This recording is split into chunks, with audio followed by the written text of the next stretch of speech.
Good afternoon, ladies and gentlemen. Welcome to another Listen with Vobes. I'm Richard Vobes. It is Monday the 19th. It's my daughter's birthday today. 19th of April 2021. Hello and welcome to another week with me here at the microphone with London Belongs to Me, which we are slowly getting to the end of.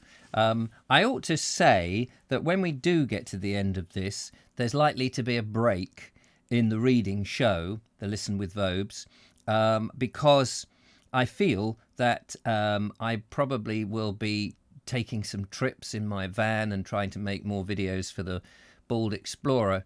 And also, I think that people, as we get these longer evenings, I think it will be a bit unfair to try and get people to gather around at 4 o'clock when the afternoons will be longer and warmer. So I think that we'll only have dwindling live audiences.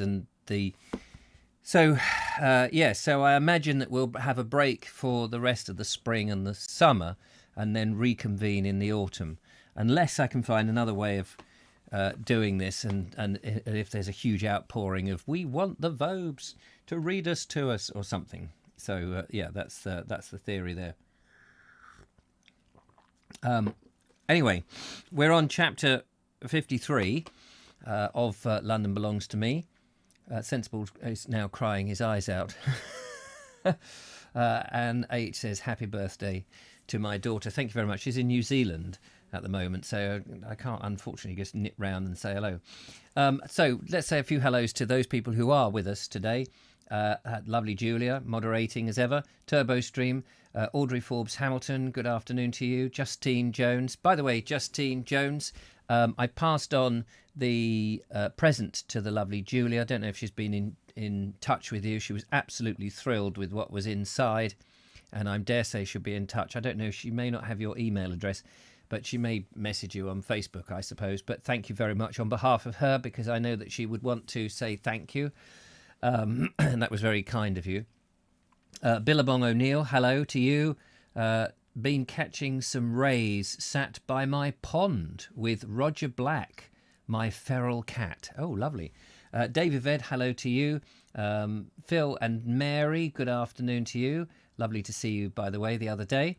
Michael White, good afternoon to you. Linda Kane, hello. Hope you're well. Thanks for your email. Alison O'Brien, good to see you. Sensible Paul, sorry you're in tears. And Michael White, did I just say that? I think I did. Jen Colley, nice to see you. Sean James Cameron, Tool Podge, Rog, Dudley Sawyer, Welsh Wanderer Jason, and so on. And yes, couldn't resist them, says Justine Jones. No, big thank you. I think she will love them. And she's probably just trying to deal with Joe at the moment, which is why she's not immediately commented. But I will try and jog her memory. You know what it's like with kids. Anyway, we are on chapter 53 of this remarkable book. So let us continue. Oh, yeah, there we go. There we go. She's there. Yes. So, Mr. Josser had guaranteed another 100, hadn't he?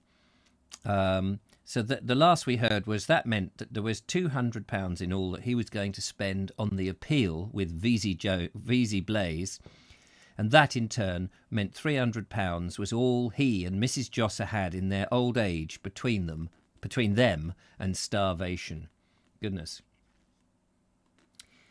Turbo says, you need to get out in your van, out and about. I do. This is why I desperately want to get to the end of this, because I don't want to, leave this in abeyance. But at the same time, I want to take advantage of the weather. Today is such a lovely day. I've made a video, but it was an inside video. I had some other things I needed to do today. But yes, I just want to be able to take off. That's also a problem for the Vogue show, but that's a conversation for a different time. Anyway, let's get on.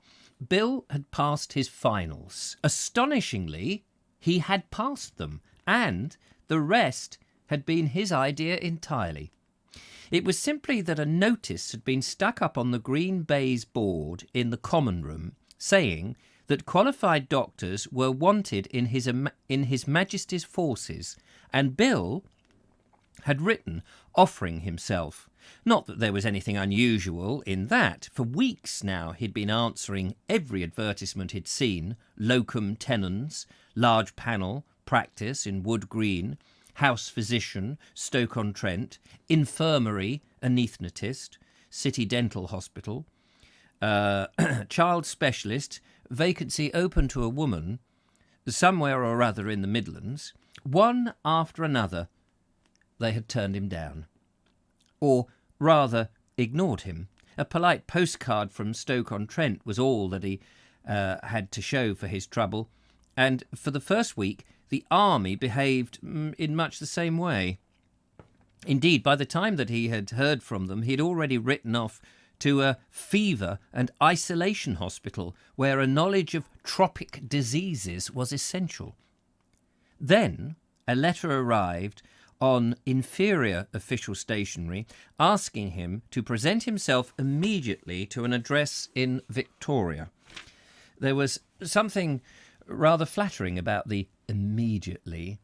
He had understood from one or two other men who had tried that this looked like being a pretty difficult war to get into, and it seemed now that he was as good as in it already.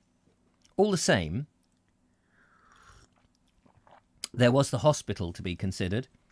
They were paying him £60 a year, and they naturally expected to get their money's worth. He had to fix things up with the resident so that he could skip over to Victoria in the afternoon. And all morning he kept telling himself that probably the job would have been gone by then. When he arrived, it wasn't quite what he expected. The War Office doesn't waste a lot of money in making its servants comfortable. There's a kind of battlefield severity about everything. In an upstairs room that looked as though it had recently been used for storing things, a major was sitting on a fold-up chair at a trestle table. There was a makeshift look about the setup, rather as though the war had caught the army unawares. The whole place might have been a parliamentary agent's office at some scrap by-election. The mayor was filling up buff forms with a nib mounted in an unpolished halfpenny penholder. The inkwell was an ordinary bottle with a cork. He brightened up, however, as Bill entered, almost as if Bill had been his first customer that day. And for a moment, Bill had misgivings. Perhaps the others had been making a few inquiries before applying. But since he was there, he answered all the questions on the form which the Major gave him, whether his parents were both British, where he was born, and what his qualifications were. He wrote in MB and CB.ch. I don't know what that means, but I imagine that's some medical qualification, with a flourish, filling in the date when he had qualified a bit smaller, because he didn't want to look he didn't want it to look like he was rushing things. Then the Major told him where to go for his medical examination, asked him whether he would like to go out east, and shook him warmly by the hand. The medical examination, also in hospital time, was nothing. Simply standing, stripped, he looked like a prize fighter. The little doctor went over to him, had to stretch up onto his tiptoes to do so. He had, as a matter of fact, lost interest right from the start when he found that Bill was a rugby player. It was nearly a fortnight after that when Bill received another letter, still on the same inferior notepaper, and this one was even more surprising. It told him, in rather cold, formal language, that he had been granted a commission in the Royal Army Medical Corps, and it enclosed a further batch of forms for him to fill in. Between these forms and the earlier one, however, there was a subtle but discernible difference. The first batch had been designed to catch him, whereas this lot made it apparent that now that he had agreed to come in, he had gone too far, in fact, to be able to back out afterwards, back out again. The Yes, that's effectively what he's saying, but I misread it. The first batch had been designed to catch him, whereas this lot made it apparent that he now had agreed to come. I will get this. Whereas this lot made it apparent that now that he had agreed to come in, had gone too far, in fact, to be able to back out again, the army had cooled off a bit. They were full of safeguards, all on the army's side, to make sure that they hadn't landed themselves with a dud. The covering letter gave him advice about buying his uniform and told him where to present himself at Sandhurst for an officer's training. They didn't give him much time either, and there was a somewhat peremptory ring to the wording. He hadn't wanted to worry Doris whilst the whole thing was in the air, but this looked definite enough. He supposed now he would have to go and tell her, and he wondered how she would take it. Wondered if I could get the reading going. Anyway. What really mattered, however, was that Mrs. Josser was what... Sorry, not reading very well again. What really mattered, however, was what Mrs. Josser was going to say. And she did not try and disguise her feelings. She was all in favour. But then she was prejudiced. Was it the possibility of Ted's conscription? It seemed unthinkable. Sorry, with Can I start again? I seem to be reading absolutely atrociously today. With the possibility of Ted's conscription, it seemed unthinkable that any living male should remain. Besides, it wasn't as though, unlike Ted, he had got anything to... I keep losing my space. He hadn't got anything to keep him.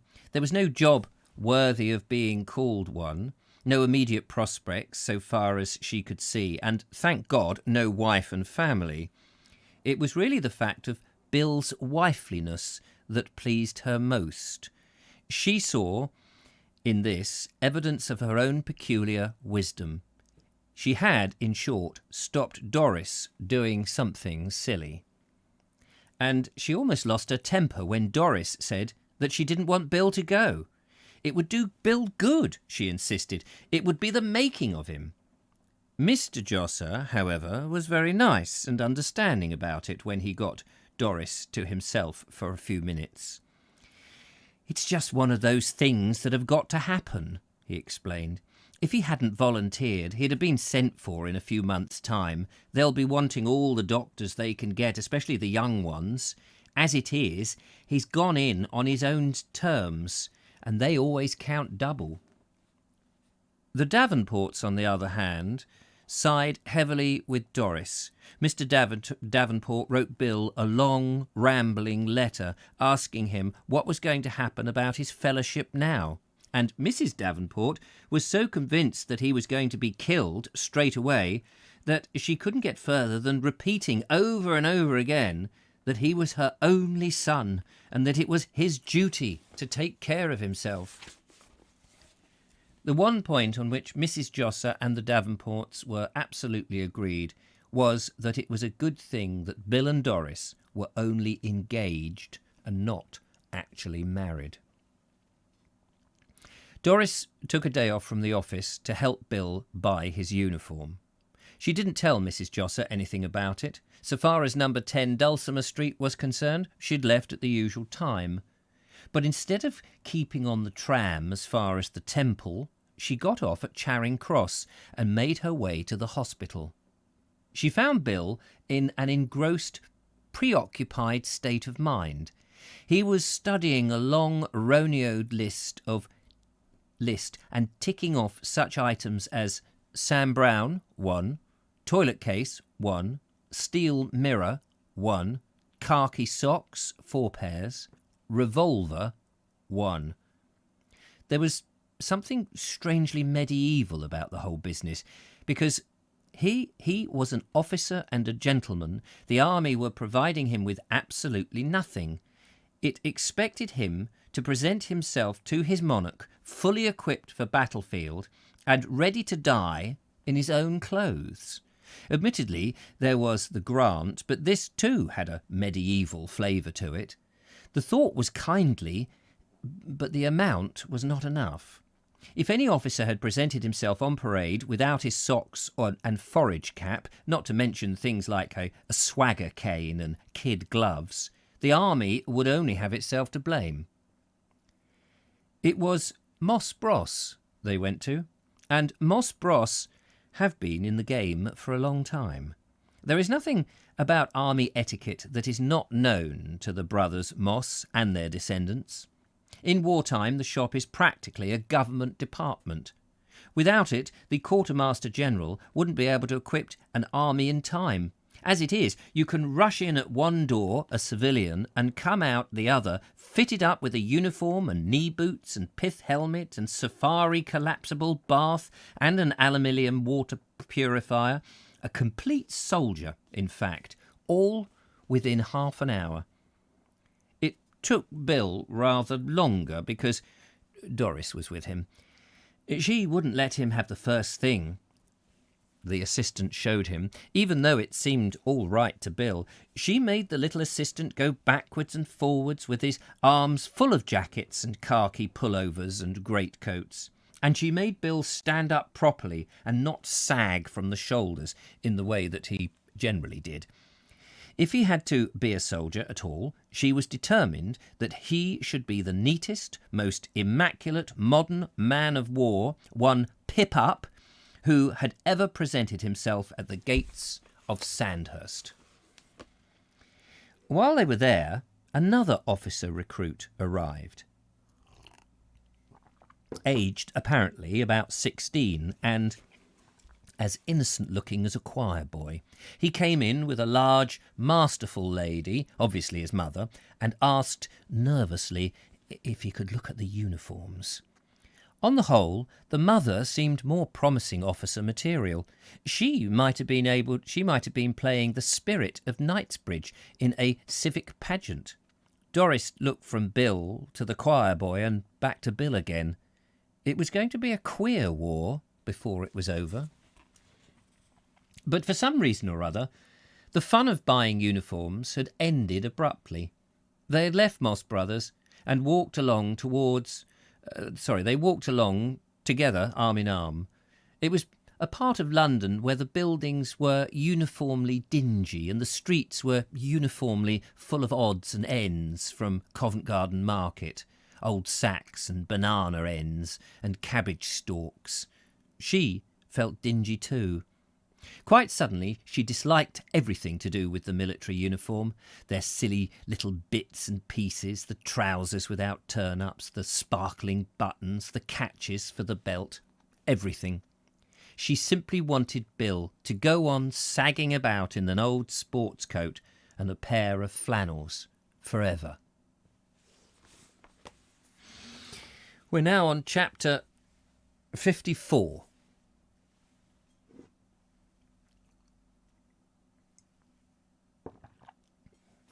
Dudley Sawyer says, I've been called Dud all my life. Ah, bless.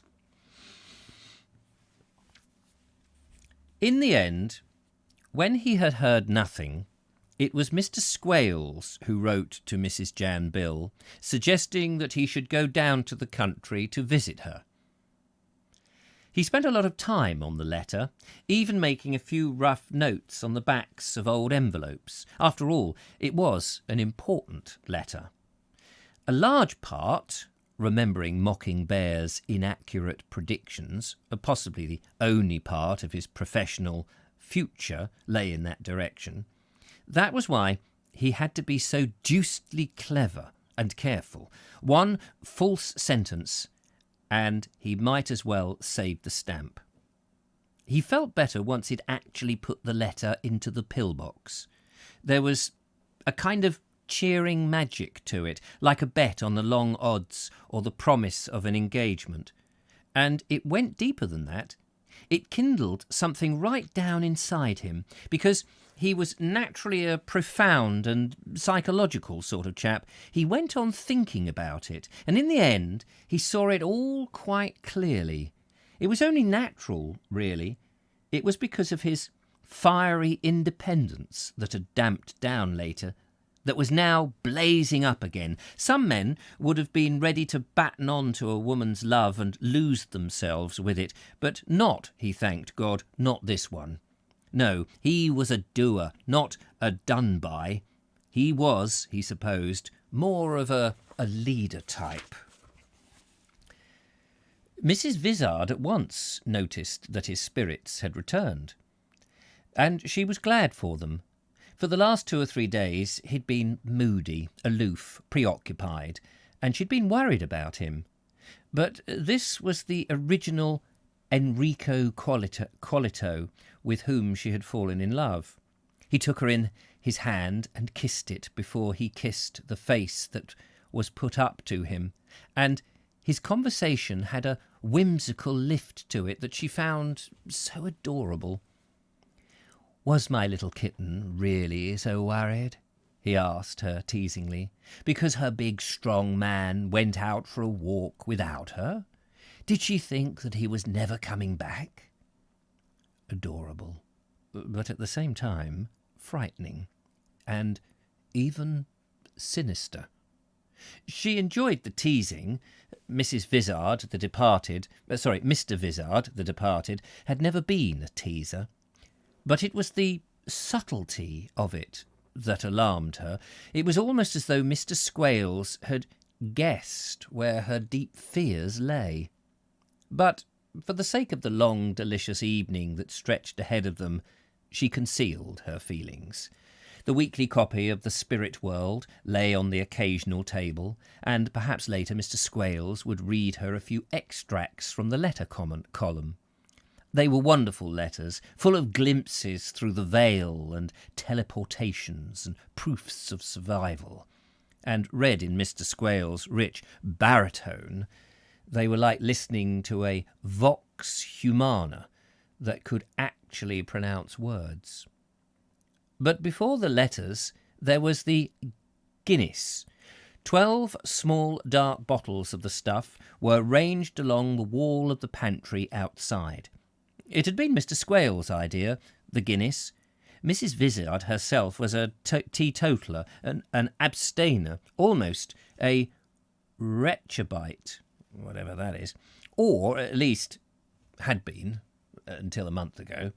Then Mr. Squales, practically a Rechabite himself, had told her, had become worried about her. It was her paleness in particular that was distressing to him. He'd thought first of pills, patent medicines, preparatory tonics, but he'd dismissed the idea. Then the idea of Guinness suddenly occurred to him, and in the matter of Guinness he was inflexible. He insisted. For supper every night now she had half a glass of Dublin stout. And because it was no good since it had been opened, Mr. Squales, as Mr. Squales explained to her, he finished the bottle for her. It was the first of the 3rd dozen that she was preparing to open for him. No, for her, tonight. The meal was a simple one, but it included something that was very dear to Mr. Squales. Pickled onions. And there was a reason for it, he said. It was a throwback to his Spanish and Italian ancestors who had practically lived on onions and garlic. He had just eaten the last one, and a thin mist of perspiration appeared across his forehead, and he was back in the chair waiting for Mrs. Vizard to make tea. But it was actually a changed and saddened Mr. Squales who now sat beside the fire. All through the meal he'd been supported and exalted by the thought of visiting Mrs. Jan Bill. The prospect had expanded and developed itself within his mind. Unless there was a frequent local bus service, which seemed unlikely, she would have to send a car to the station to meet him, and she would surely have to invite him to lunch, and tea as well, and possibly dinner. Dinner. He fastened on to the thought. If dinner, how could she avoid asking him to stay the night? And then it would truly have been a worthwhile outing, a real buster. She must surely invite me for the night, he added as an afterthought. After all, she's 60 miles from London. Then, quite suddenly, on a cloud that had descended on him, suppose she did invite him for the night. What on earth was he going to wear? And how was he going to explain to Mrs. Jan Bill that Enrico Qualito, the well-known West End medium, hadn't got so much as a dinner jacket to his name? Or should it be tails? Or hunting pink? How the devil was he to know what guests at country house parties wore in the evenings until he'd been to one to find out, and by then it would be too late. He might have disgraced himself. In the end, just as the tea came in, he had decided on a dinner jacket. A dinner jacket with white waistcoat and something a trifle out of the ordinary by the way of ties. A sort of bow cravat, for example, and possibly a fob. But only possibly. Unsure as to its uses, indefinite to its method of suspension. Was it from a brace button, he wondered? A fob was nevertheless something that he'd always hankered after. But even the plain dinner jacket presented a man-sized problem for the moment. He could, of course, ask for it outright, and he would no doubt that Kitty would give it to him. But there was something inside him that made it impossible to ask. No, he told himself, it was just one of those things that he couldn't do. It was the price of pride. And so, after he'd drunk a cup of tea and read the letter from the dead cat taken down in a trance stare by its mistress in Tulse Hill, he tried a different approach altogether. Leaving the spirit world open on his knee, he addressed Mrs. Vizard in a thoughtful, far-away sounding kind of voice, as though he were speaking his thoughts aloud. "Would it disappoint you, Kitty," he asked pensively, "if I gave up my calling altogether and entered commerce, a bank, perhaps, possibly insurance?" Mrs. Vizard was startled. "Insurance might be all right," she answered. "I'm sure you could sell insurance." It was the wrong response altogether, and Mr. Squales was temporarily thrown out by it, but he recovered himself. "Tell me first," he said, "but would it disappoint you? Would you feel that I had betrayed anything?" Mrs. Vizard paused. Her eyes were shining. "Not if you went on with spiritualism in the evening," she told him. "There are plenty of mediums who do other jobs as well. Good jobs, some of them." This was getting worse and worse. Mr. Squales got up from his chair and faced her. "No," he said decisively. "If I turn my back on mediumship, I turn my back on it for ever. I cannot play with my talents." There was a deep, rusty rumble in his voice as he said it, and Mrs. Vizard's heart began to break. She realised now what a struggle was going on inside him. "But why should you give it up just when you're getting started?" she said. Mr. Squales paused. "That is what I cannot tell you," he replied slowly. Mrs. Vizard grasped the arms of the chair. "But you must," she told him. "Has anything gone wrong?" "Nothing has gone wrong," he answered. "Nothing that you in your sweetness or I in my folly could have prevented." There was another long pause, and Mrs. Vizard let go of the arms of the chair to reach for her handkerchief. She was on the edge of tears already. But what is it?" she insisted. "What is it that we couldn't prevent?" This time the answer came soon enough. Covering his face with his two hands, he told her. "My poverty," he said. "My accursed poverty." And it was the voice of a soul in agony speaking. "But you've got me," Mrs. Vizard blurted out between her tears. "Everything that I've got is yours too." She rose and tried to fling herself into his arms as she said it, but Mr. Squales repelled her. "No," he said, "you mustn't. You must not let me bear my load alone. You must let me bear my load alone. You make everything too easy and too difficult." Now Mrs. Vizard was really crying. After all, it had come as a most unexpected shock to her. At one moment the two of them had been sitting quietly in front of the empty grate with the Japanese fan stuck into it in the place of the coals, and in the next Mr. Squales was suddenly laying his poor ruined life at her feet and refusing to let her help him to pick it up again. It was enough to make any woman cry. They stood there like that for some moments, completely separate, like strangers. Then, under the strain, Mr. Squales broke down as well. He came towards her. "Oh, Kitty, Kitty," he said in a low voice, "how can I ever forgive myself? I have made you cry." With that, he opened wide his arms, and she came to him.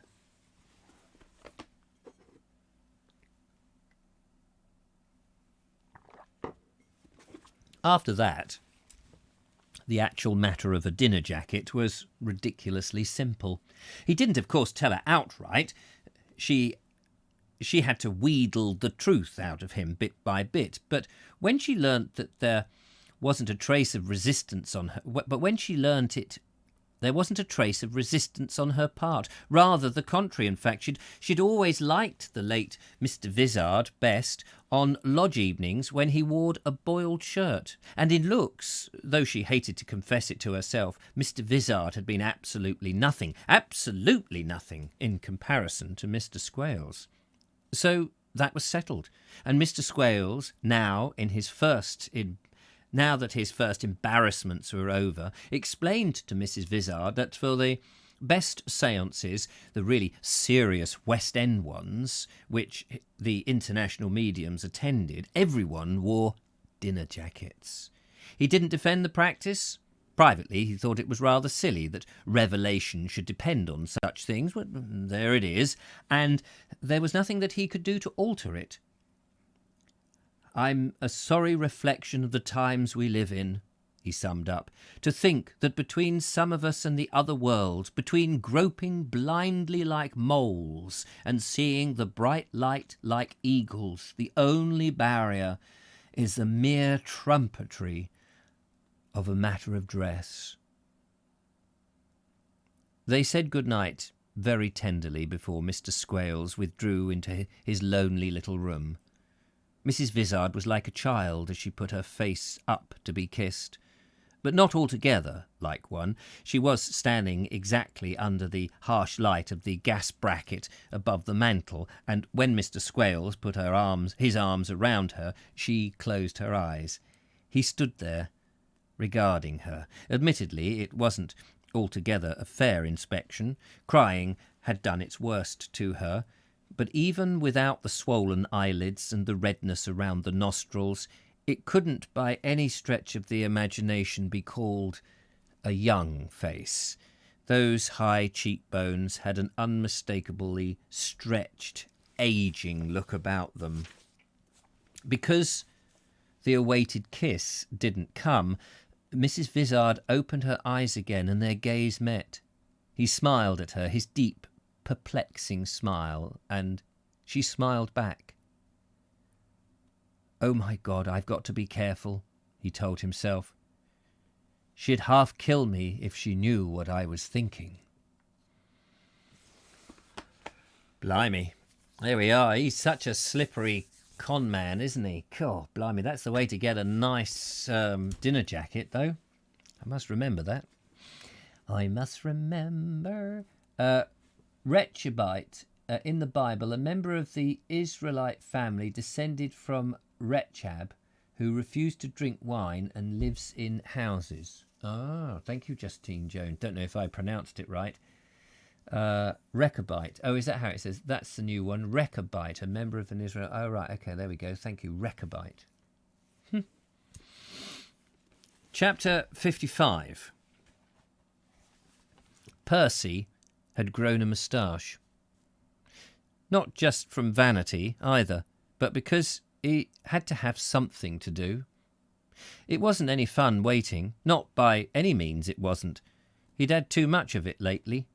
2 of them in the room about the size of a lock-up garage, and they call this a civilised country.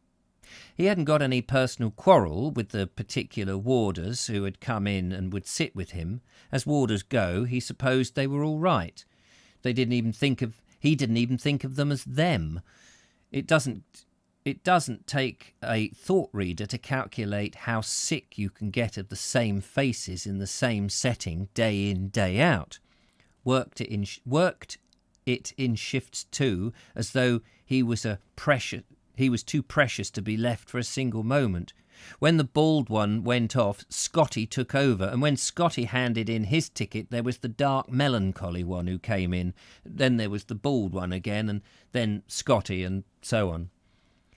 On the whole, it was the dark melancholy one who was the worst. But Scotty was bad too. He told stories. He had a whole collection of them, 7 or 8 of them, and he enjoyed telling them. They weren't bad stories, and the first time he heard them, Percy thought he was going to enjoy them too. Even now, they were better than the bald one's attempts at conversation. He was a one-man's brains trust, was Scotty, and he used to begin every fresh incident with, I've got to get my Scottish accent now.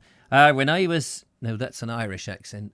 It's a broad bright moonlit night tonight, Mrs. Reed. You're buying a toast. When I was in the such and such, he'd been a sailor and was an awful liar too. Either that, or he'd had the same things happen to him over and over again in Johannesburg and Melbourne or Vancouver and Trinidad. Percy tried nowadays not to listen when Scotty started talking. It was really because of the stories and Scotty's experiences and the sheer murky gloom of the dark warder that Percy started off his moustache. Not that it was anything new to him. He'd had 2 moustaches before. One when he was about 17, just to show that he could grow it, and the second one only a year ago when he played around with the idea of a toothbrush. But this was something on the whole a lot more ambitious. This was one right across, only thin like a la Coleman. He had been working on it for a week now, and the one thing about it that was wrong was that Percy was so fair that it was only when the light caught it could you see it at all. In any case, shaving in prison was a funny business. They didn't give you a razor and a shaving brush and soap and leave you to it. No, not them. They were far too anxious about their razor blades. From the time you got the thing in your hand, they didn't take their eyes off you. Just to tease, Percy would turn his back sometimes and pretend to start fiddling. It was comic, and it always worked. Trying to not look anxious, the warder used to come sliding round to see what he was up to. On the whole, Percy supposed they were about to take precautions. After all, there are some pretty desperate characters in prison. He'd read about men who'd picked their veins open with a pin in the night just so that they could escape what the law had intended. Plucky, all right, but messy to clear up in the morning. Of course, it was different for him. He was okay. Mr. Vesey Blaze had said so. It wouldn't be long now until the appeal, and then they'd see, including the judge.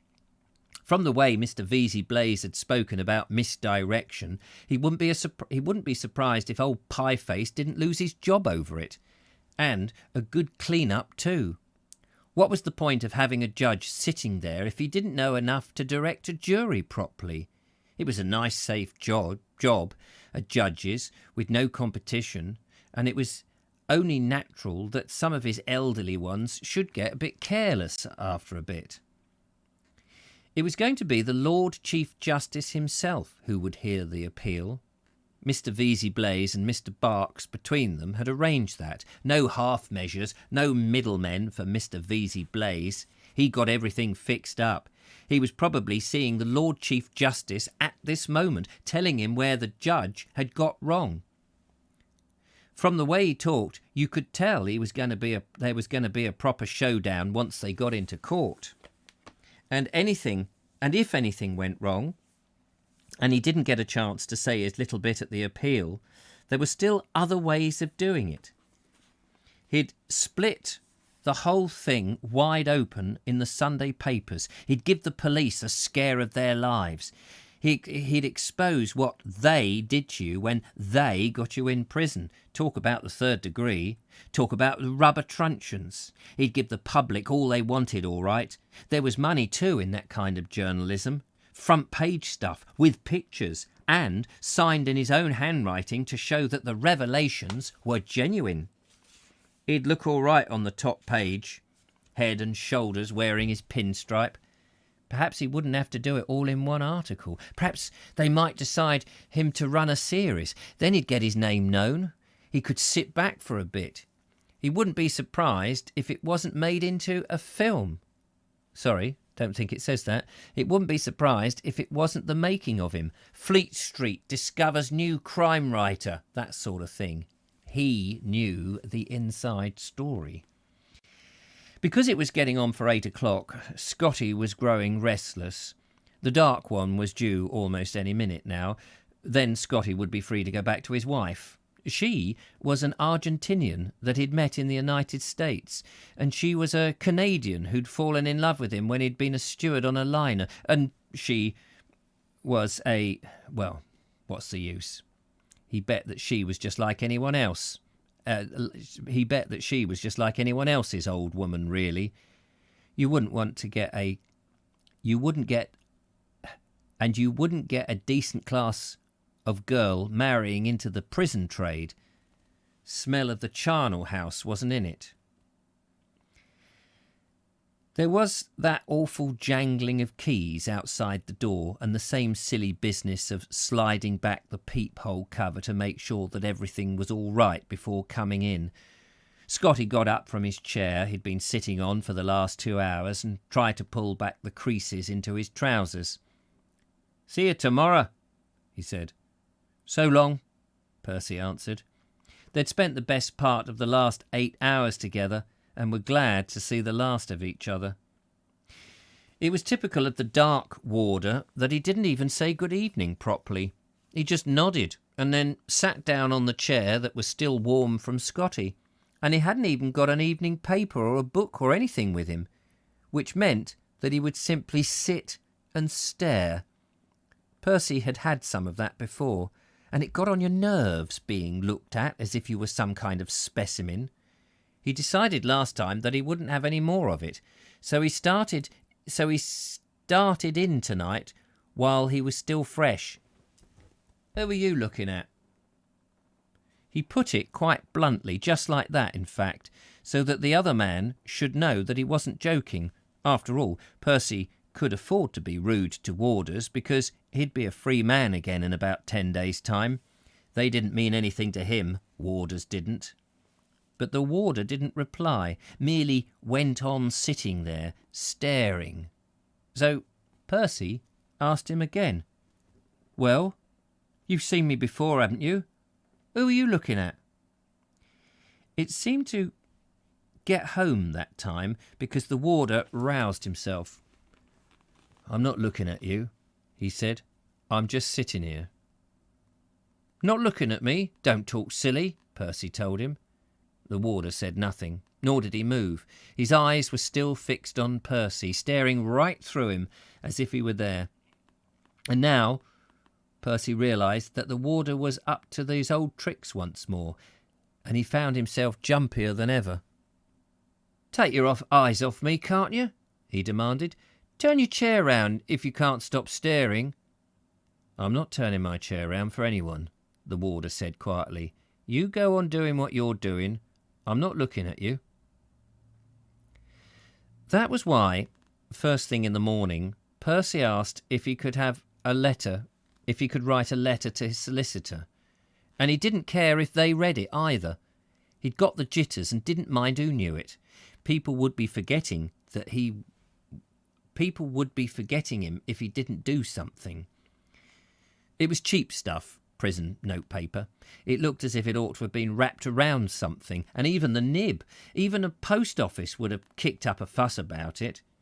It kept on digging up little tufts of the paper and carrying them along like a small inky comet. The ink too looked as though they'd been used. The ink too looked as though they'd been washing up in it. It wasn't exactly easy to know where to begin. Even Dear Mr. Barks sounded a bit familiar, remembering how important Mr. Barks was, and Percy had to watch his step. He didn't want to do anything to suggest that he was trying to cum it. He sat biting the end of the already bitten pen while he was trying to work the problem out. But he got started at last. Dear Sir, was what he wrote finally. Knowing how busy you are, I'm apologising for bothering you, but I would be obliged if you would kindly let me know that everything is okay. I'm looking forward to the appeal, and if there is anything more I can do, I await your esteemed instructions. Esteemed instructions was lock-up garage language to the better class of customers, and there was a pleasantly West End professional ring to it. If you would care to see me, I am in all times. That sounded funny because he couldn't help it. He couldn't very well say, I'm inside all times. It meant the same thing anyway. Trusting that you are keeping well and thanking you for your past kindnesses. Yours what? Sincerely? Truly? Faithfully? Ever?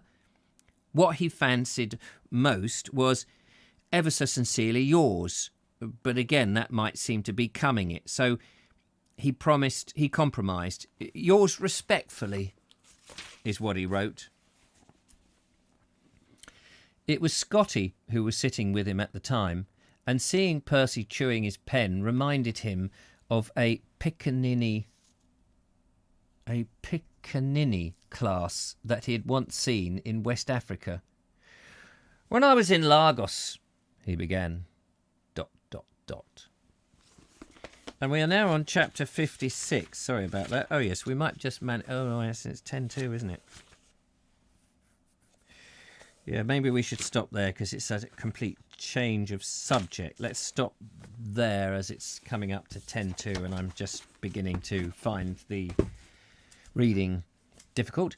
If he isn't hanged, how long will he be in prison, I wonder, says Anne H. Yes, that's a good question. Should get Percy to take him for a little ride, says Audrey Forbes. Only half kill him, I wonder. Anyway, there we go. It's all interesting stuff. Thank you very much for joining me today. I hope you enjoyed the book and the reading. That tea is frozen, but no matter. More readings throughout the week. Vobe show tonight. Another video for you tomorrow. Same old, but hopefully it keeps you entertained. Thanks very much for joining me this afternoon. Sorry to end there, but I feel that would be a good place to end.